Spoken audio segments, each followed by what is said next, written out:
Hi, I'm Michael, And I'm Michael. and this is Two mics, two mics. Today we are going to be talking about music and nature and where they overlap and how we can use them. Nice, nice. So today we both brought a musical piece that was inspired by nature. And if you didn't know, Michael and I are actually both music majors. I'm a piano performance major.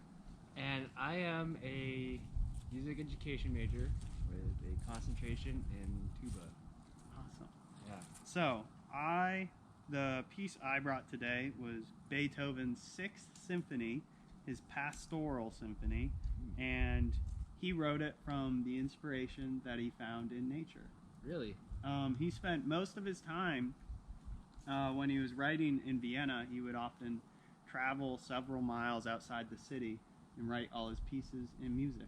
Oh, that makes sense. Or write all his pieces in nature, and that's what he did for this one. And he loved to spend his time outside, and he often is quoted saying that's where he finds most of his inspiration. So the piece is broken up into 5 movements. The first movement is Countryside, then Scenes from the Brook, Country Folk, Thunderstorm, and Shepherd's Storm. And I picked out a couple places that we're going to listen to right now. The first being Scenes from the Brook. Beethoven actually wrote in what his musical interpretation of what some bird songs would be, some chirping. Interesting. Wow. So we'll listen to that right now.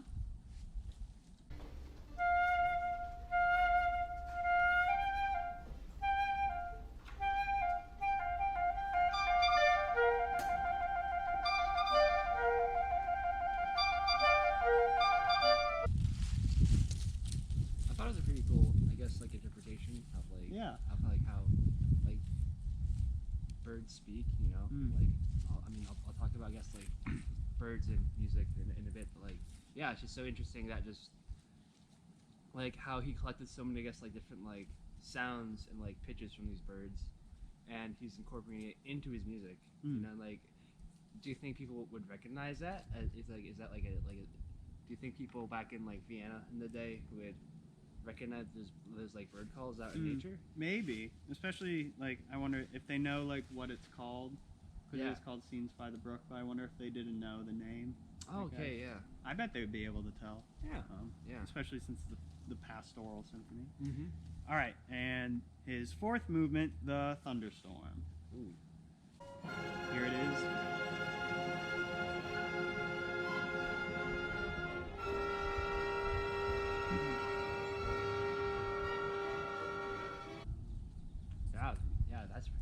That's pretty cool. Just how he's able to take that sound, that very natural sound, I think, and interpret it into his own music. I think that's just a very, artistic way of looking at nature. Yeah. All right. So what did you bring? Yeah. So I brought the Alpine Symphony by Richard Strauss. It's a very large tone poem. And what he kind of based it off of was you could probably guess it, but the Alpine, just like those really huge mountains out in Europe, and just pretty much he actually from my research about it, he actually did it on the Heimgarten in southern Bavaria. I guess that's supposedly one of the actual mountains that he took inspiration of. But pretty much this 50-minute tone, so it's called a tone poem, which pretty much means it's just it's music created for other expression. I think just looking back, music history classes, a tone poem would be, words off of a poem and put into music, But in this sense, it's kind of it's an experiential way of climbing a mountain. There's 22 movements in this entire tone poem, and there's different settings for each movement. One of them is just at the waterfall, or alpine pastures, or entering the forest. And one of the huge ones is at the summit of the mountain. And Mm. like that's like the way he expresses it through the music. It's just so interesting. Also, looking back, just like the way he uses like motifs and stuff with like connecting it to nature. I guess one of the ways he connected it, there's outside. I guess just like you'd call it like a line of like horns and like trumpets that are like off stage, and those were to represent like in one instance horn calls, I guess, like from nature, like in like the passion in like within the woods, and like I think one way Richard Strauss really just interpreted that was just through like or just like interpreted like the like forest was like through like horn calls and hunting, and through this excerpt here you can probably hear like those horn calls.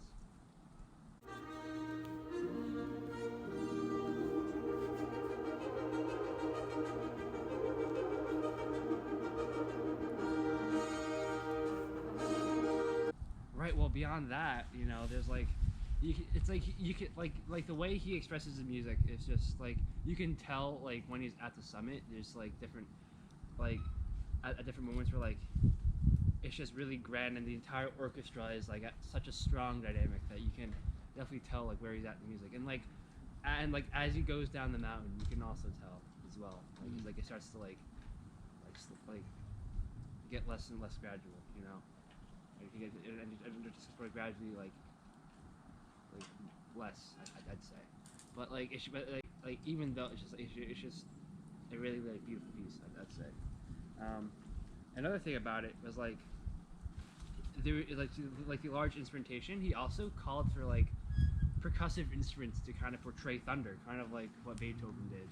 Also, there's like wind machines too. I guess it's just like through that, it's like percussive instruments to, I guess, portray wind and thunder. So just another way to, I guess, interpret, you know, like his music. Yeah. Like through nature.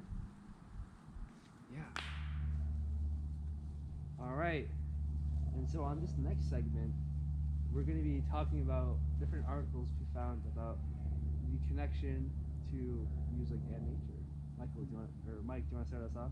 Yeah, so I found this pretty cool article on the proceedings of the National Academy of Sciences, and they did some research on sounds and nature and music and how it affects humans and all animals, really. And so what they did was they did a bunch of surveys, they did some lab work where they brought people in, and they used different sounds, and they tested for people's mood, heart rate, cognitive function, and they found some really cool facts that I wanted to share. Like, for example, they found that water sounds had the largest effect on health and positive outcomes, as opposed to bird sounds had the largest effect on alleviating stress and like, in the body. Yeah. Yeah. I can hear some birds out here too. Yeah. So. And yeah, the article just talked a lot about how like beneficial it is for humans to hear natural sound, which is what we talk about all the time in class. So yeah, just like, you know, yeah, just like the way that like natural sounds versus like anthropogenic sounds. Yeah, because I know I personally I hate like city noise. Yeah, and like coming back to like when we were on our way like into the college woods, you know, the stadium was just blasting, you know, like warm up music for like one of the teams, I think. So yeah, we had to walk pretty far. We're in College Woods right now. Yeah. We had to walk pretty far to get out here because you want to get away from, you know, all the noise that the campus makes, really, you know. You can still hear an airplane coming over right now. Yeah, that's true. But all right, I'll talk about my article. So pretty much, I found this article. It's called "The Music of Nature and the Nature of Music," produced by the American Association for the Advancement of Science. And pretty much, like the article itself discusses like nature sounds and like all the natural sounds created by animals and how that can be considered music. You know, and just like whether to question if like bird songs, like do they have like their own forms of music? and like through Oh. whales in the ocean, through communication. Like Mm. they kind of studied the like nature of like how they produce these sounds. And, like, is it like similar to what we do as musicians with like form and stuff? Mm. You That's think? interesting. So it's very musical based, and like also just ties into like nature in that sense. Just like what is like do these animals like produce like music? Mm. Also, one thing that like that was mentioned is like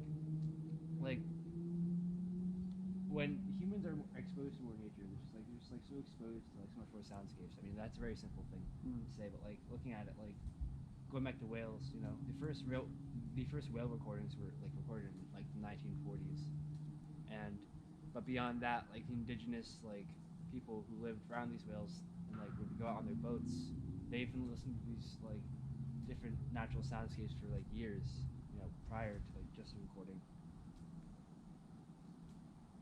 Yeah, it's like all of that, you know, like it's just so interesting to think about. And like like one thing that really stuck with me from this article was like their definition of music, and like just how it's just like a set of patterns and like everything of that sort. It's just a set of patterns that are like that can be repeated, and like patterns, pitches that just like comprise to create a cultural or social or like cognitive like effect, you know, Yeah. on a listener. So that's what it boils down to. That's what music is. I think, and I agree with the article. And like, can you apply that to like animals and like natural soundscapes too? Like, can like being out in nature, like, is that considered music? That's a good question. Because like we consider like bird songs, we think of birds like Yeah. singing and chirping, but like you wonder like if they're just doing that for You know, for like mating or just maybe like communication, or like maybe they enjoy it. Yeah. Yeah. I mean, like obviously, like you know, birds communicate and chirp for like communication, breeding, you know, stuff like that. Calling like a nest calling to its mother, like stuff like that. But, like, is there more beyond that? You know, like you think animals also like are affected, you know, cognitively by these sounds? I mean, they are obviously. But, like, is there more? Which is there's something that I'd like to look more into. I think. All right, welcome back to our last and final segment, a personal favorite here on the Two Mics podcast. Yeah. Guess that sound! All right, so what we have prepared for today, I went and found out that the National Park Service actually has a National Sound Library. So what I'm going to do is I'm going to play a sound for Michael, and we're going to talk about how the sound made us feel, and he's going to guess what that sound is. All right, so here is... I'm really bad at guessing. Here is our first sound.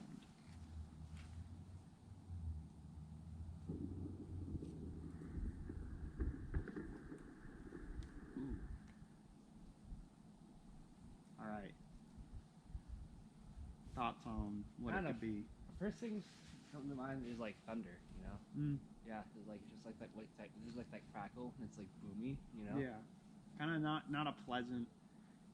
Doesn't really Yeah. make you feel I know, kind of like great. uncomfortable. Yeah, it's a bit uncomfortable. Yeah. Any guesses? I'm gonna stick with thunder. Thunder. Yeah. Good guess, but that was actually an avalanche. Oh. Yeah. All right. They recorded an avalanche in Alaska. All right. Second sound.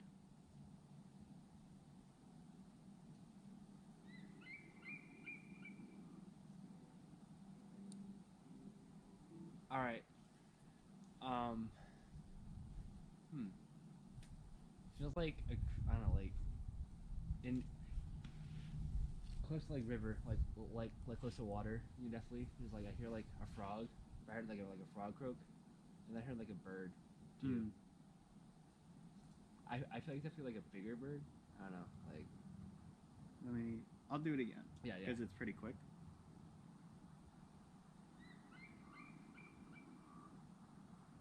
Yeah. I'm gonna guess like near body, like body water, like that kind of habitat, fresh water. Yeah. All right, pretty close. I would say that was accurate. I'm not sure. That was a bald eagle. Okay, Frog. I wanted to And, say and it was eagle. interesting because you called out you could hear the frog, and Yeah. I didn't hear that my first time listening to it. So that's Oh, wow. cool. Yeah. I wanted to say eagle, but I feel like an eagle wouldn't be like too much, you know. All right, our third sound.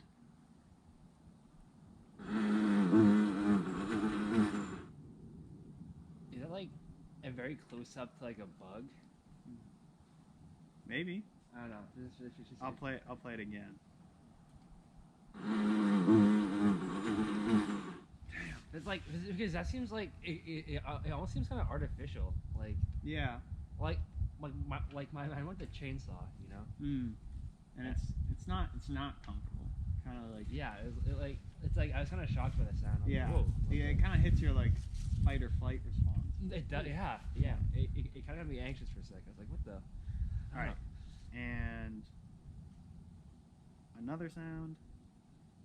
Wait, but what was that? Oh, that was a bee. Oh, was it bee? Okay, Yeah. okay. So Yeah. all right. So I said bug. Yeah. Yeah, bug, bee. Next sound.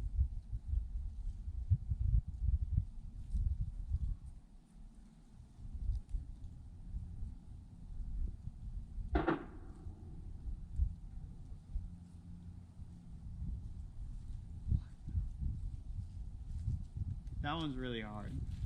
But just quick guess, right off the bat. Oh What do my you think God. it is? I thought of like I don't know, like an impact. You know.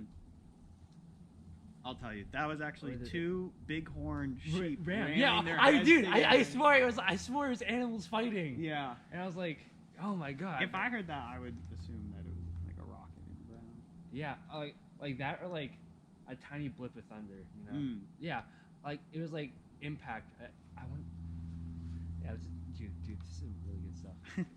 All right, and our last one.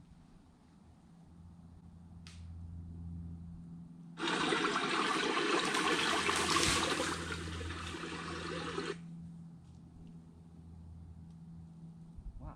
Huh. If a tree falls in the woods, do you really hear it? Yeah, I guess so. We'll see if that comes up on the video. No, but that's like definitely that's definitely like running water. Yeah. Yeah. And I put that in because I thought it was really funny because they actually, it is a seasonal stream in the Great Sand Dunes National Park, Ooh. which I thought it was cool of them to put water noise from a place you would not really expect a lot of water to be. All right. Well, I believe that's all we have for you guys today. Thank you for watching. Yeah, thank As you for always. listening. Yeah, thank you for joining us on our College Woods hammocking journey. We will see you guys next week on Two Mics.